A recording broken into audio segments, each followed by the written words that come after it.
This project is how many years in the making? 5. I thought it was 4, and then I realized, wait a minute, we've been here 5 years. So we're so excited to share every single detail, the befores, the middle, the afters, and y'all are gonna love every single detail of this bathroom renovation.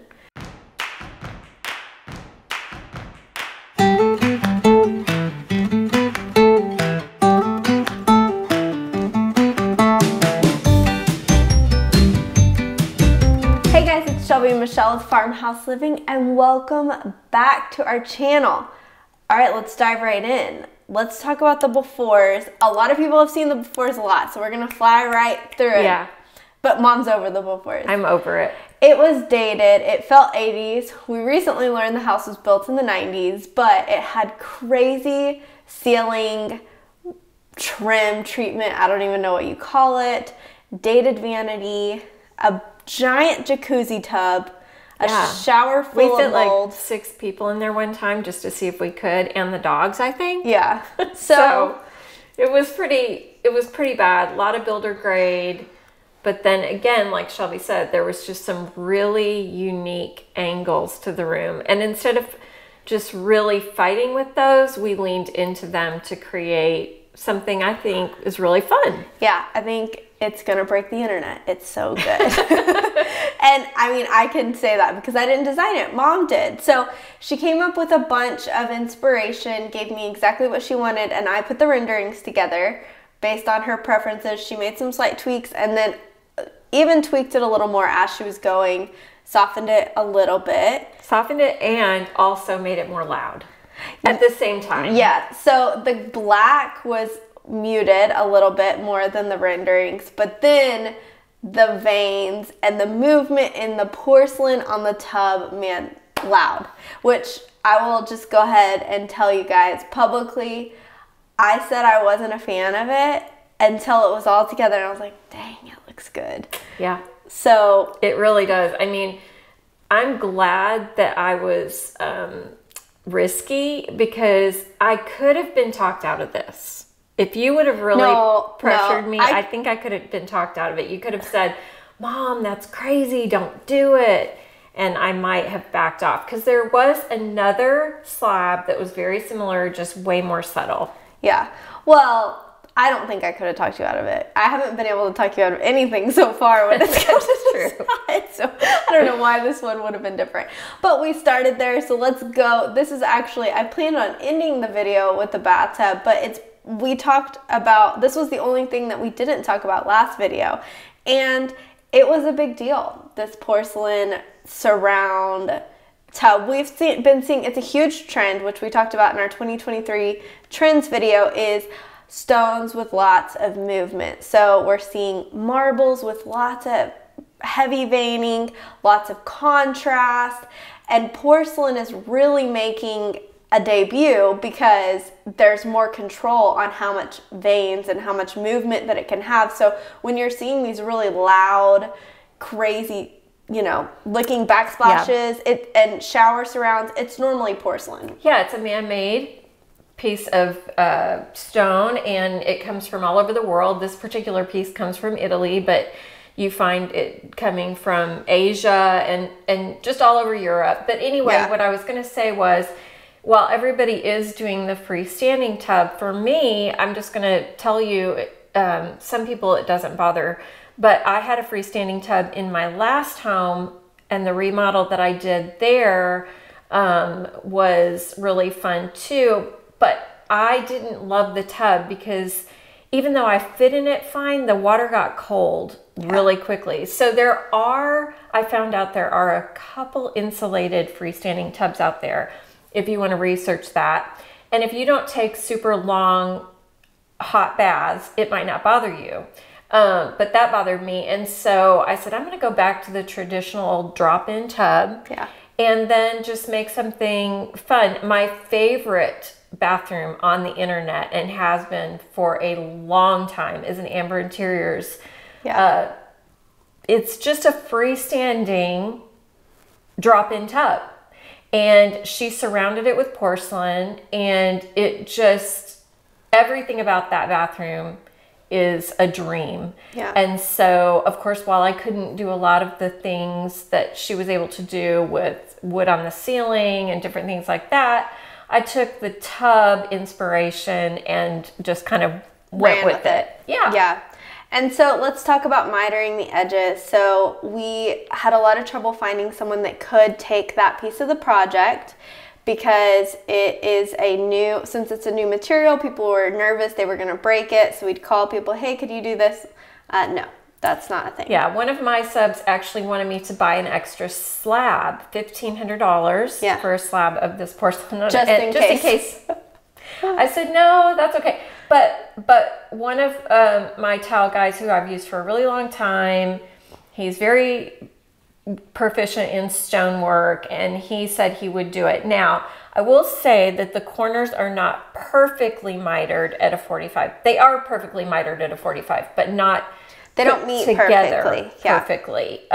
So there is just a slight seam, yeah. But you don't notice that. There are people out there who can literally put together a 45 without a seam, but it takes a large piece of equipment and certain blades and a lot of practice and stuff like that. So I'm super happy with how it turned out. Do you know what this is called? The stone, what the color, I'm not sure, but I'll have the info. I have the info. It was from Dell Tile. Okay. And I did scour the internet for the perfect colors because I wanted both a warm honey brown and I wanted grays and almost to a black, if you will. And then that would go with the wood floors and the dark vanity and other things. Yeah. So another thing that we actually didn't talk about at all in the last video was this arch window. So the window is not our favorite feature in the room because it kind of feels 90s, but it was before it was like had an eyebrow. Yeah, it had an eyebrow. It was very strange. I'm not really sure. Like I said, I feel like they wanted to do all these really cool things that were happening with ceilings in that time, and they just tried to put all of them into one space and didn't really fully flesh out any of them. No. If that makes sense. So we went ahead and had the arch framed, and now it's one of our favorite features. Yeah. And arches are so hot right now, so I was fortunate to be able to have arches in this home in a couple different places, and we love it. And I do want to say that Mom has rigged together a cafe curtain. Rigged is not a bad word. Rigged's not a bad word. It's a beautifully handcrafted from Walmart. You've engineered. I'm so sorry. She's engineered with supplies from your local Walmart, a cafe curtain. She does have visions for like a really nice pleated I actually linen. purchased them from a gal on Etsy. They're coming in, and then I'm going to get the Rejuvenation hardware. Mm-hmm. And this looks great. And what happened was the gal that was going to put a shade together for me hasn't been able to do that. And I didn't want to take a shower in front of Andy next door. Hey, Andy. Hey, Andy. So I'm sure Marty appreciates that too.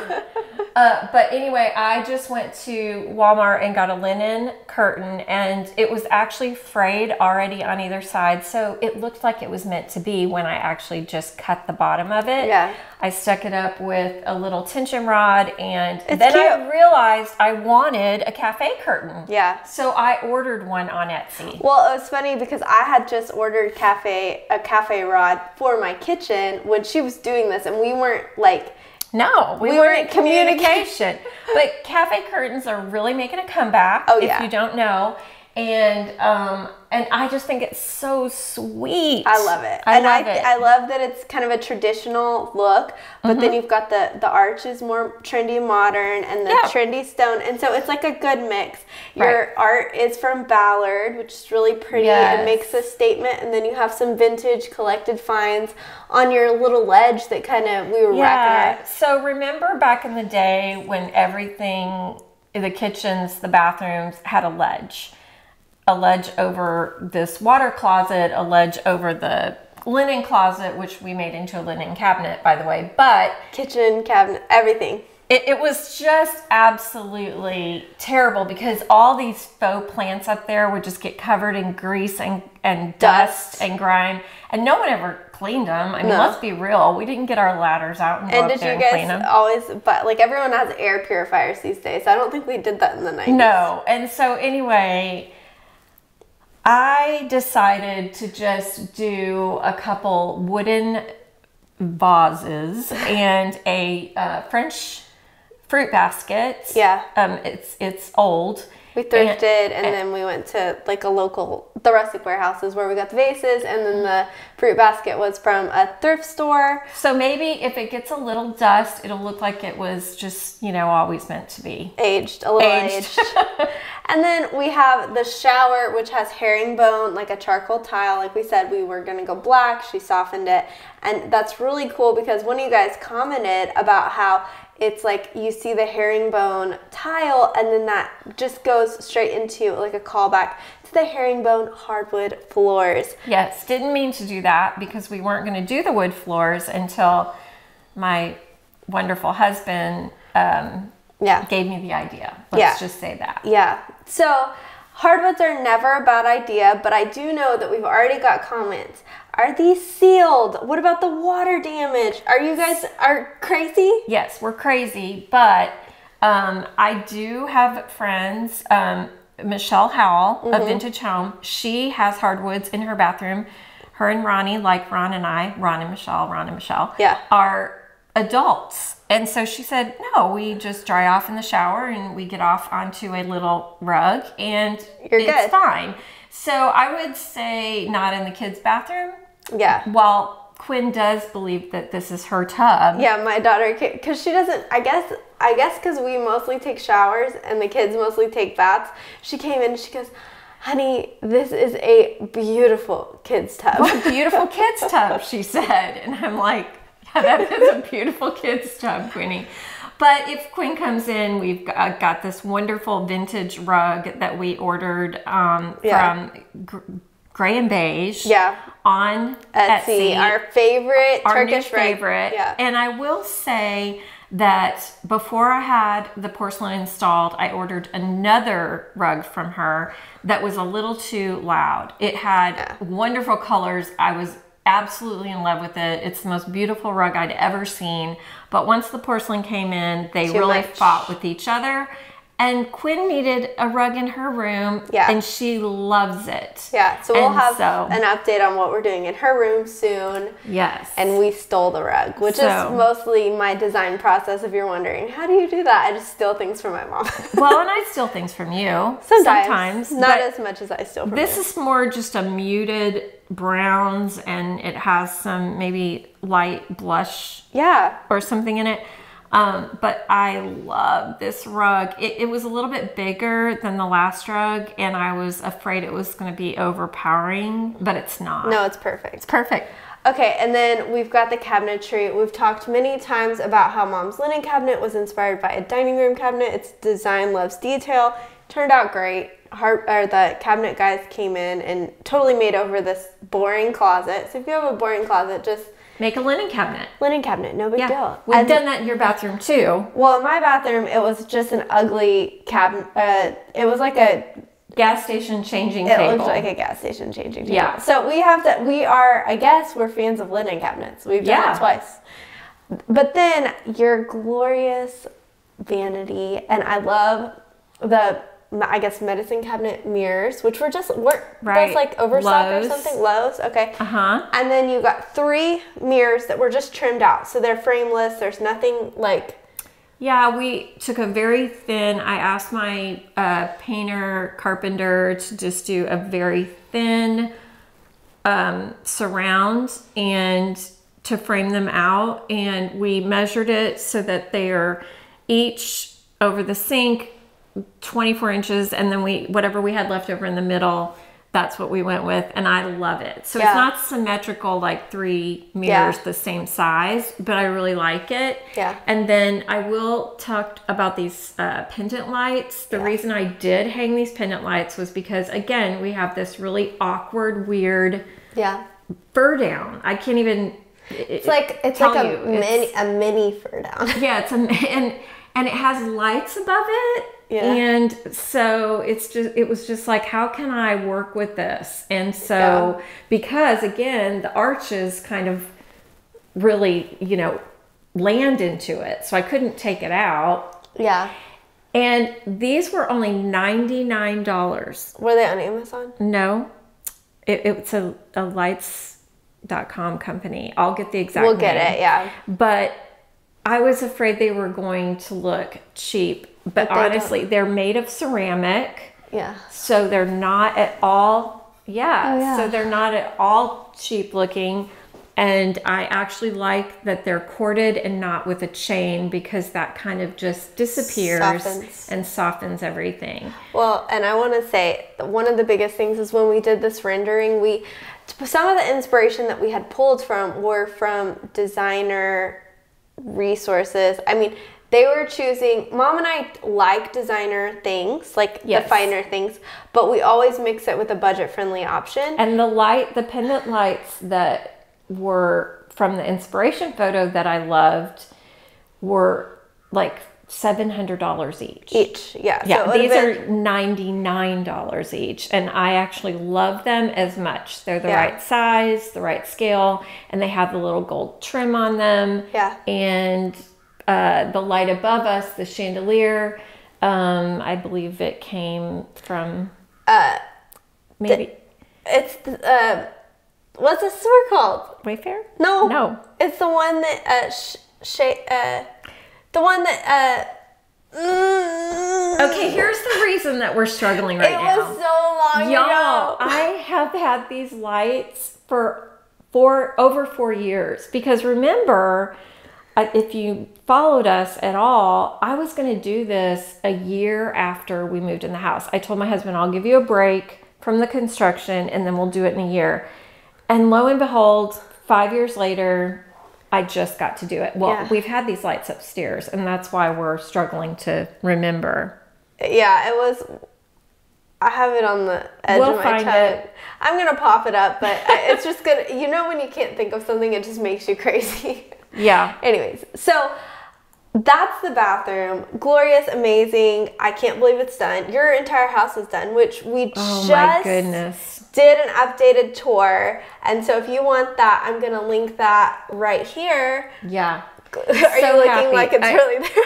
I mean, I'm just so happy. I'm shocked and I'm thrilled. And I feel like I'm in a dream that I get to live here, because it's so beautiful and spa-like. And you guys, sometimes I take a bath twice a day now. Like, that's weird, right? No, not it. I mean, it's like I took one at noon. I've never taken a bath at noon in my entire life, and then I took one that night.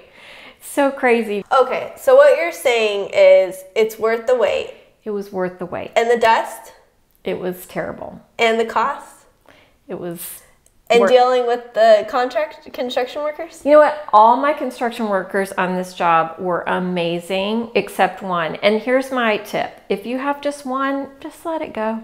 Yeah. Just, be thankful for all the great help you have. And you're always just going to have some things that kind of go south.